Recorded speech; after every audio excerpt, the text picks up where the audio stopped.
श्री गणेशाय नमः. अवधूत चिंतन. श्री गुरुदेव दत्त. श्री स्वामी समर्थ. जय जय स्वामी समर्थ. देव तुम्हाला आज सांगू इच्छितात की तू जे काही प्रयत्न करत आहेस त्यात थोडे बदल करून तुला ते परिवर्तन करायचे आहे, ज्यामुळे तुझे मार्ग बदलून तू सुख, समृद्धी, आनंद आणि त्या विपुलतेकडे वळवल्या जाशील. बाळा, तेव्हा हे बदल तुला स्वतःलाच करायचे आहेत. मी सदैव तुझ्या पाठीशी उभा राहून तुझे समर्थन करत आहे. तुला तो मार्ग देखील दाखवत आहे. तेव्हा त्या मार्गावर सुरू ठेव तुझे चालणे. थांबू नकोस, कारण प्रयत्न जर थांबले तर प्रगती थांबेल. म्हणून प्रयत्न सुरू ठेव.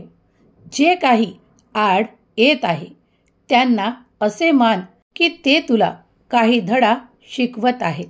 त्या परिस्थितीतून निघताना तुला ते शिकून घ्यायचे आहे आणि त्या ज्या झालेल्या चुका आहेत त्यासाठी ते सर्व काही परत न करणे हीच तुझ्यासाठी एक संधी निर्माण करणारी एक खूप मोठी व्यवस्था पुन्हा स्थापित होणार आहे. तेव्हा आता निराश होणे थांबवा.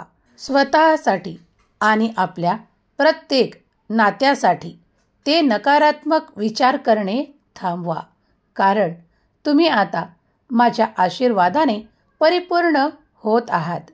जेव्हा तुमच्या मनात ती नकारात्मकता असते तेव्हा माझे आशीर्वाद तुमच्यापर्यंत येऊन थांबू शकतात. त्यामुळे तुम्ही मन मोकळे करा आणि मनात ते खूप काही नकारात्मक विचार ठेवू नका.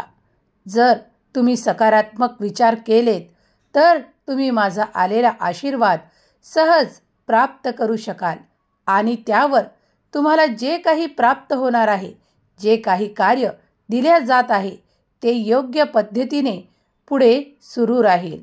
देव म्हणतात, जर विश्वास असेल तिथे अंधकार कधीही सापडणार नाही. बाळा, तू माझ्यावर विश्वास केला आहे म्हणून मी आज तुझ्यापर्यंत येऊन तुला हा संदेश देत आहे. तुम्ही देवांचे आभार माना, कारण तुम्हाला त्या कठीण प्रसंगातही देवानी तो मार्ग दाखवला आहे, ज्यामुळे तुम्ही पुढे जाऊ शकता आणि ती समृद्धी, ते आनंद आणि ते आनंदाचे क्षण प्राप्त करू शकता. देव म्हणतात, ही संधी तुला प्रत्यक्षात देवांकडून देण्यात येत आहे. तेव्हा इच्छा कर की तुला जे कार्य करायचे आहे त्यात तू प्रगती करू शकशील. तू ते सर्व काही साध्य करू शकशील जे तुला तुझ्या सहकुटुंबासह आनंद प्राप्त करून देणारे ठरेल. मला माहीत आहे की तू त्या सर्व काही चिंतेत आहेस, पण मी आज तुझ्यापर्यंत आलो आहे ती तुझी चिंता दूर करण्यासाठी. तुम्ही जेव्हा नामस्मरण करता आणि नामस्मरणामुळे तुम्ही माझ्या अगदी जवळ स्वतःला प्राप्त करता. माझे काही संकेत तुम्हाला प्राप्त होणार आहेत, त्यासाठी निश्चिंत राहा. ती योग्य वेळ येऊ दे, तेव्हा मी माझे संकेत तुला देईल आणि तेव्हा तू त्या मार्गावर चालून ते सर्व काही प्राप्त करशील. बाळा, तुमच्यासाठी येणारा आठवडा खूप काही घेऊन येत आहे, जिथे तुम्ही ते आनंद प्राप्त करणार आहात.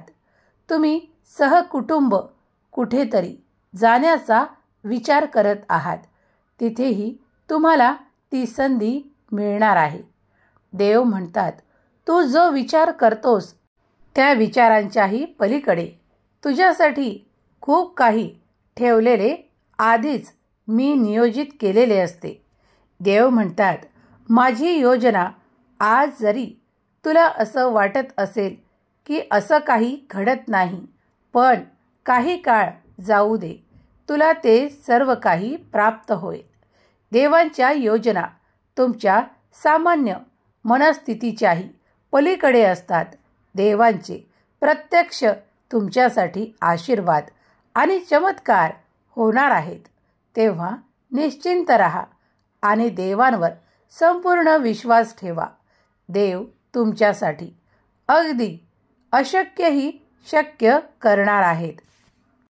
तुम्ही त्या काही पुढील काळात अशा हंगामात प्रवेश करणार आहात जिथे तुम्ही ते प्राप्त करण्यासाठी अगोदरच काही प्रयत्न केले आहेत. देव म्हणतात, खूप काही संघर्ष करावा लागणार नाही.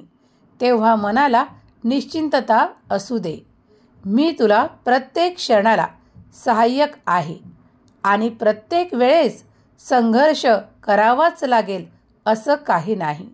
जर तुमचे कर्म तुम्ही चांगल्या दिशेने वळवले तर तुम्हाला ते सहज प्राप्त होईल.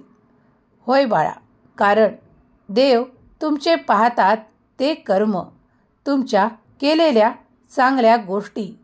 देव म्हणतात, बाळा, स्वतःसाठी असो की इतरांसाठी असो, नेहमी मनात चांगले विचार ठेवा. जेव्हा तुम्ही सत्कर्माकडे वळता तेव्हा देव तुम्हाला अधिक देण्यासाठी पुढे येतात. तेव्हा तुम्हाला काही चमत्कार आणि काही अनुभव असे प्राप्त व्हायला लागतात ज्यामुळे तुम्ही आश्चर्य करता. देव तुमच्यावर प्रसन्न होतात कारण तुम्ही त्या चांगल्या इच्छा या जगासाठी केल्या आहेत, दुसऱ्यांसाठी केल्या आहेत. देव तेव्हा अधिकच तुमच्यावर प्रसन्न होतात कारण या प्रत्येक सृष्टीत जो जीव निर्माण झाला आहे, जे काही सौंदर्य आहे, जी काही सृष्टीत निर्माण केलेली आहे, ती सर्व काही या ईश्वराने, परमेश्वराने, भगवंताने निर्माण केली आहे. त्यामुळे जर तुम्ही त्यातील प्रत्येक जीवाबद्दल आनंद व्यक्त केलात, काही चांगल्या इच्छा व्यक्त केल्यात, तर देव तुम्हाला प्रसन्न होऊन तुम्ही काही इच्छिलेलेही नसेल ते अप्राप्त तुम्ही प्राप्त करता. कारण तो देवाचा एक अद्भुत चमत्कार तुम्ही प्राप्त करता. तेव्हा तुमच्यासोबत काही कठीण प्रसंग घडून गेले असतील, त्या गोष्टींना विसरण्याचा प्रयत्न करा. कारण देव काही योजूनच ते करत असतात. तेव्हा तुमच्या भाग्यातील तो कठीण काळ समजून त्याला सोडून द्या आणि जेव्हा त्या कठीण काळात तुमची मदत ज्यांनी केली असेल त्यांना मात्र विसरू नका. कारण ते तुमच्यासाठी एक देवदूत म्हणून देवाने पाठवलेले, खूप काही तुम्हाला समर्थन करणारे एक देवदूतच पाठवले होते यावर विश्वास ठेवा. आणि देवांच्या या संपूर्ण सृष्टीवर विश्वास ठेवा. देवांच्या आशीर्वादावर विश्वास ठेवा. आज जे काही होत आहे ते देवांच्या कृपेनेच तुम्ही प्राप्त करत आहात. तुम्ही देवांच्या अगदी जवळ आहात. आज तुम्ही या संदेशामार्फत देवांच्या अगदी जवळ स्वतःला प्राप्त कराल. तुमच्या मनातल्या इच्छा सांगा, देव नक्कीच पूर्ण करतील. देवांजवळ ते सामर्थ्य आहे, देवात ती शक्ती आहे. देवांच्या आशीर्वादांवर विश्वास करा. देव तुमचे कल्याणच करणार आहेत. श्री स्वामी समर्थ. जय जय स्वामी समर्थ. आजची केलेली सेवा स्वामीचरणी मनापासून अर्पण करा आणि देवांच्या चमत्कारासाठी तयार व्हा. देव तुमच्याकडे अभूतपूर्व आशीर्वाद पाठवत आहेत. त्यांना आनंदाने स्वीकार करा आणि तुमचाही या संदेशांवर आणि स्वामी शक्तीवर विश्वास असेल तर श्री स्वामी समर्थ लिहायला विसरू नका. देव तुमचे कल्याणच करणार आहेत. श्री स्वामी समर्थ. जय जय स्वामी समर्थ.